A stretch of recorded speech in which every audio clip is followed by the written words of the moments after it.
Olá, hoje é quarta-feira, 11 de junho de 2025. O grupo de conjuntura está aqui reunido para mais um podcast. A economia brasileira, a conjuntura macroeconômica brasileira vive trazendo surpresas, né?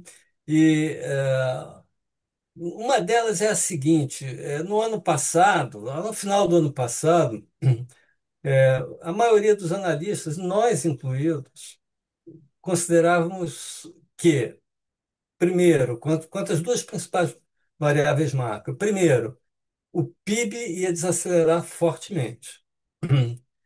Segundo, a inflação ia acelerar.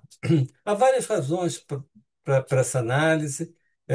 Eu aqui, Margarida Lixa, é, demos as nossas razões, razões que eu acho que continuam presentes, mas o fato é que os resultados mais recentes, do PIB no primeiro trimestre, quanto o resultado mais recente da inflação, surpreenderam, né? O PIB, por exemplo, cresceu 1,5% num trimestre, né? Uma taxa anualizada aí de bastante elevada, mais de 6%. E a inflação é, vinha com um comportamento não nada explosivo, e nesse mês, o último dado agora do IPCA foi um dado que também surpreendeu para baixo, né? Então, quer dizer, em 12 meses a inflação ainda está superando o teto da meta, aliás, com uma boa margem, mas ela caiu em vez de estar subindo, né? Então, isso aí coloca uma questão. Eu proponho aqui que a gente troque ideias sobre isso. Será que é preciso a gente rever a nossa análise sobre o desempenho provável da economia brasileira ao longo desse ano? Quer dizer, na verdade, já se passou aqui os primeiros 5 meses, já estamos no sexto mês, mas, enfim, nós vamos precisar rever a nossa análise sobre os resultados ao longo desse ano todo, ou não, ou há fatores excepcionais, etc, etc. Eu vou aqui só colocar muito brevemente aqui é, é, dois pontinhos que eu queria mencionar sobre isso, porque eu mantenho basicamente a análise que eu tinha. Pode ser que eu esteja errado, e se eu tiver errado, não terei nenhum problema em daqui a daqui a alguns meses voltar atrás e reconhecer o erro, mas por enquanto eu mantenho. É, é, Mas em relação ao PIB, por exemplo, é, a parte do PIB que cresceu foi fundamentalmente a agropecuária, que isso não tem a ver com ciclo econômico, com expansão da economia, tem muito mais a ver com clima, né? Com uma boa safra resultante de condições climáticas favoráveis do que com qualquer outra coisa, né? Isso aí já deu uma contribuição, ela já subiu 12%, no primeiro trimestre, né? A indústria, por outro lado, que é um setor bastante sensível, né, aos ciclos econômicos, teve uma pequena queda de 0,1, quase estabilidade, na verdade. E o setor de serviços teve um crescimento, e ele continua surpreendendo, crescendo, mas um crescimento já bem modesto, de 0,3, né? Então, não fosse a agropecuária, a gente teria um resultado do PIB que não impressionaria nem um pouco. Vamos ver como é que vai daqui para frente, mas eu acho que existem limites sobre os quais a gente já conversou e voltará a conversar em outros podcasts. No que se refere à inflação, novamente, a mesma agricultura que ajudou no PIB ajudou, está ajudando também na inflação, né? Os preços dos alimentos que vinham subindo muito agora, com essa safra muito boa, eles estão tendo um comportamento muito melhor. Nesse mês caíram, etc. Alimentos em domicílio, né? O outro fator que também, isso tem um peso alto na inflação, alimentos. Outro fator também que está pesando, que vem pesando positivamente, são os preços dos produtos industriais, que são muito influenciados pelo câmbio, né? Então, eu queria fazer um brevíssimo comentário sobre essa variável taxa de câmbio. Nós chegamos no final do ano passado com uma taxa de câmbio em torno de 6,20 reais por dólar, né? E agora ela recuou, já está um pouquinho abaixo até de 5,60. Foi um recuo que quer dizer, do final do ano passado para até agora, um recuo de 9,7%. Isso dá uma ajuda muito grande, né? Na inflação. Os preços dos produtos importados, inclusive preço de combustíveis, do petróleo, que é muito importante, outras matérias-primas, tudo isso é, é, recebe uma contribuição grande da queda da taxa de câmbio, né? Então, mas o que que houve? Por que que a taxa de câmbio caiu assim? Na verdade, uma boa parte desse movimento foi um movimento internacional, é, de também do final, eu falei que a taxa de câmbio brasileira caiu 9,7. O dólar em relação às moedas, as moedas fortes, que é o chamado dólar index, caiu 8,3%, quase, né? As moedas de emergentes, tirando aí China e Rússia, Argentina, que tem um comportamento muito peculiar, tiveram uma apreciação de 7,4%. As moedas dos países exportadores de commodities em geral, que é o produto típico que o Brasil exporta, tiveram uma apreciação de 14%. Então, quando a gente vê essas taxas, né, e no nosso grupo de conjuntura a gente faz assim uma análise sempre comparativa, nunca olha só o caso brasileiro. E então isso aí nos mostra que a gente está dentro de uma onda internacional de, de, de apreciação das moedas em relação ao dólar, né? Então isso aí ajudou, está ajudando a inflação, está ajudando a queda da inflação. O nosso argumento para a alta da inflação é o fato da economia estar aquecida, né? Um mercado de trabalho muito apertado, que a gente falou muitas vezes, um, é, uma uma capacidade ociosa também foi caindo, uma utilização crescente da capacidade instalada, né? Então, tem a ver com excesso de demanda. É isso, né? E isso aí, por enquanto, não mudou. Pode mudar se a economia desacelerar bastante, mas não mudou. Mas você está tendo, a economia está tendo essa ajuda importante aí da agropecuária, da safra agrícola e da queda do dólar. Então, tendo em conta todas essas ressalvas aqui que eu fiz ao comportamento da inflação e do PIB, me parece que, por enquanto, pelo menos, eu mantenho a análise que a gente já tinha aqui no final do ano passado, que é um ano em que a economia tende a desacelerar e ter mais pressões inflacionárias, tá? A despeito desses fatores exógenos, né, favoráveis.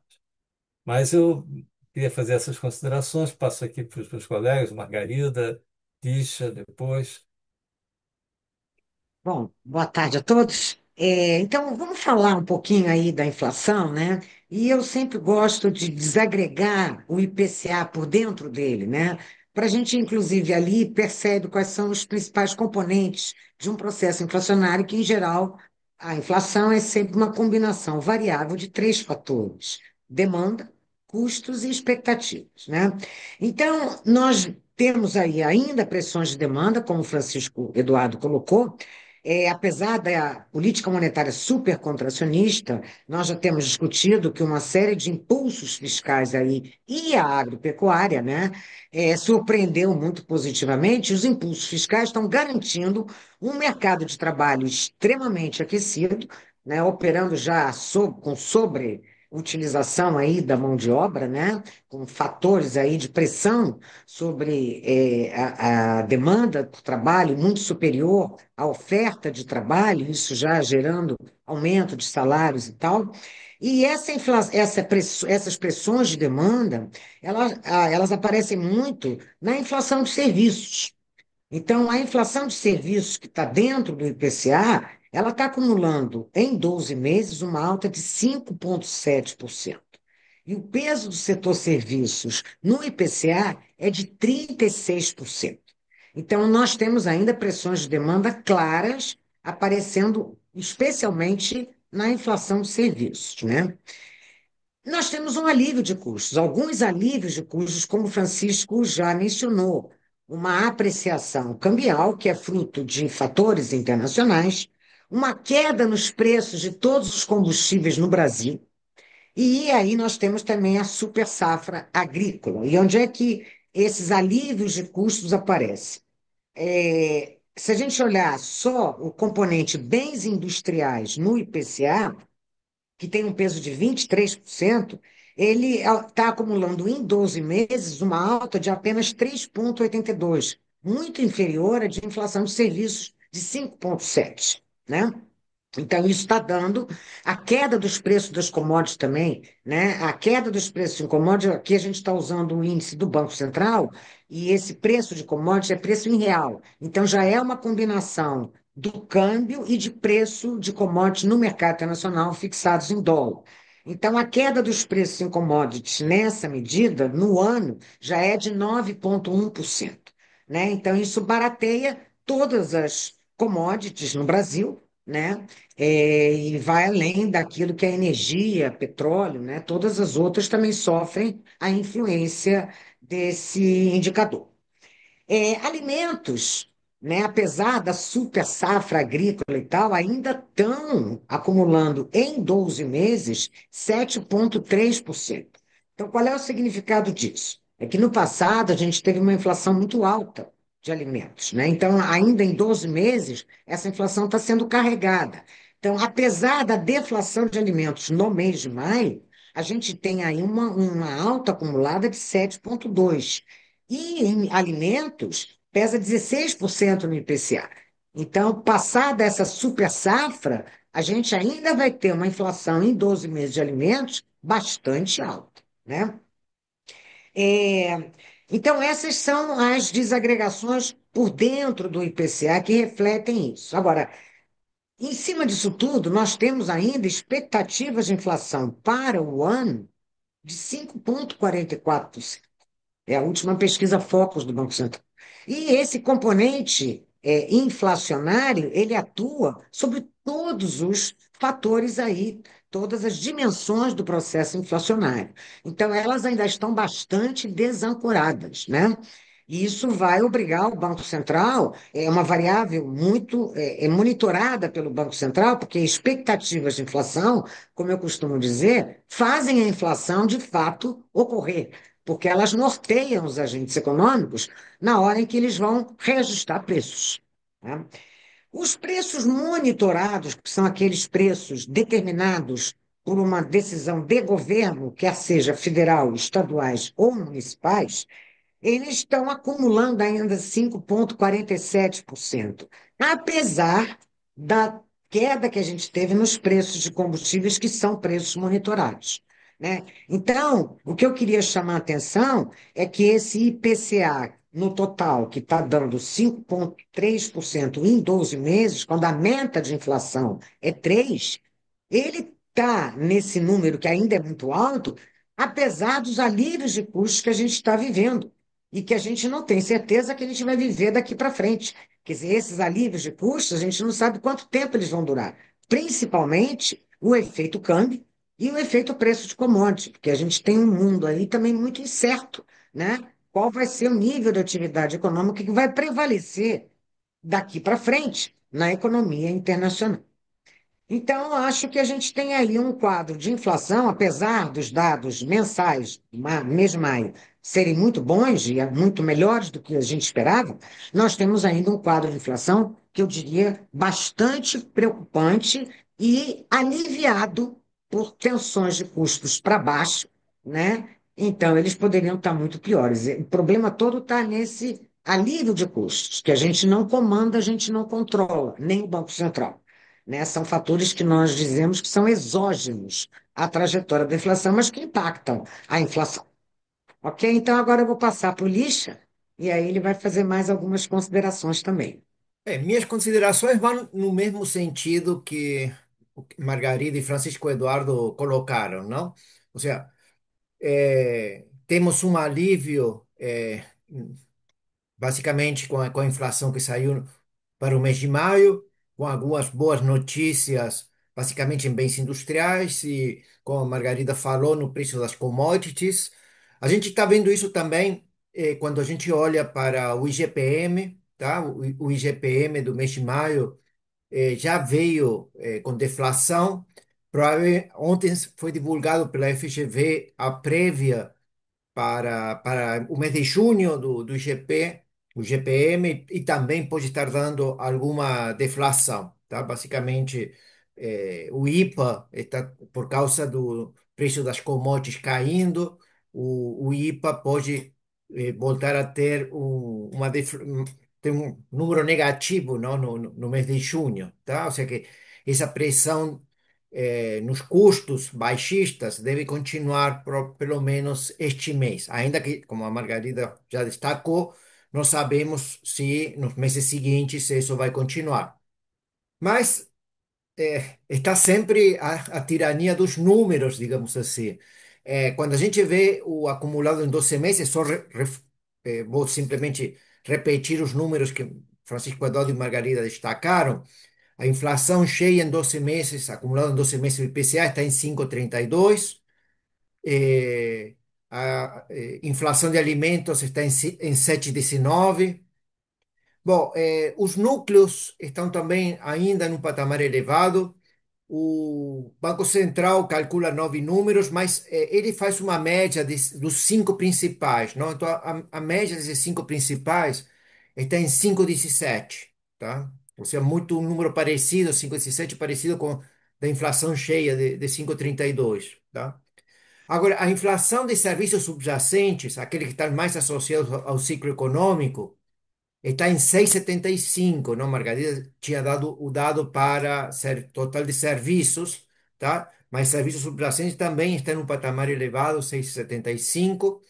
E quando a gente vê o índice de difusão, que ele está um pouquinho abaixo de 60%, não? 59,68, o que significa que o aumento de preço está bastante disseminado, um pouco menos do que tínhamos no mês anterior em abril, mas ainda está em um patamar elevado. Então, a inflação cheia alta, a inflação de serviços, que é uma inflação que o governo olha muito por causa de que é uma inflação importante para as pessoas com renda mais baixa, está elevada, os núcleos estão em 5,17, a inflação subjacente, que é importante porque a política monetária atua basicamente sobre esse serviço subjacente, está muito alta, tá?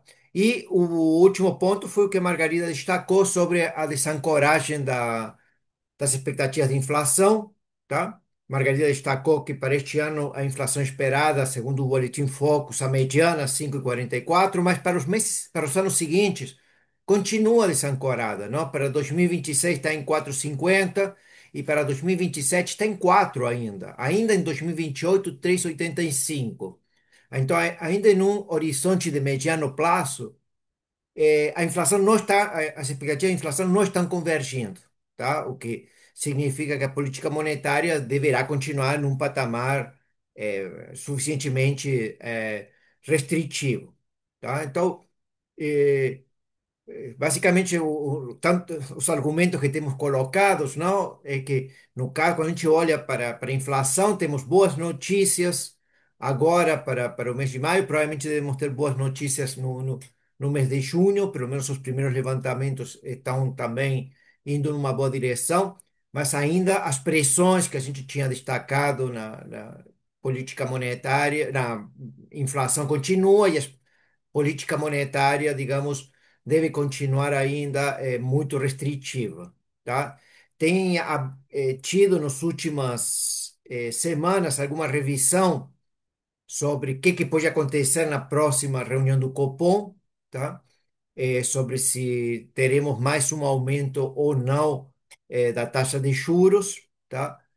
Provavelmente, digamos, aí já estamos num terreno muito mais especulativo. Devemos ter mais um aumento de 0,25, provavelmente. Ou seja, a Selic pode ir para o patamar de 15%, provavelmente deve ser o último aumento, tá? Mas o fato dos núcleos estarem elevados e as expectativas estarem desancoradas ainda no médio prazo são indicadores importantes para eh, ainda ter esses cuidados na política monetária, não? Junto, como o Francisco Eduardo destacou, tá? Um nível de atividade que tem se mantido muito resiliente, não muito mais resiliente do que nós esperávamos, tá? Já aparecem alguns pequenos indicadores de desaceleração, mas o índice cheio do PIB não ainda está num patamar elevado, tá? Então, mais um indício de sobreaquecimento da economia, tá? Então, eram esses os pontos principais. Bom, nesse podcast nós apresentamos uma visão, digamos assim, cética diante de fatos, de notícias boas, né? É, mas, para não dizer aqui que não falamos de flores, que eu não falei de flores, deixa eu levantar um pontinho importante eu acho que aí mais do PIB, mas que tem a ver com inflação também, que é o fato de que o resultado do investimento tem sido muito bom. Nesse trimestre, em relação ao trimestre anterior, o investimento cresceu bem. Em relação ao mesmo trimestre do ano passado, em um ano, ele cresceu 9,4%, um crescimento bem forte. Isso é uma boa notícia, de fato, sem restrições, sem nenhum. Quer dizer, isso aí, quer dizer, a continuar. Se isso continuar, isso é muito importante porque cria capacidade, então, aumenta a oferta potencial, em princípio, isso ajuda a inflação, ajuda em crescimento, é, e porque também o investidor é portador de aumento de produtividade, é uma das formas de aumentar a produtividade. Acho que esse tema a gente tem que voltar a ele em algum momento aí à frente para ver se isso é uma tendência que deve persistir ou não, mas até neste momento, especificamente, essa é certamente uma boa notícia. Ficamos por aqui e até a próxima quarta-feira com mais um podcast do Grupo de Conjuntura. Até lá.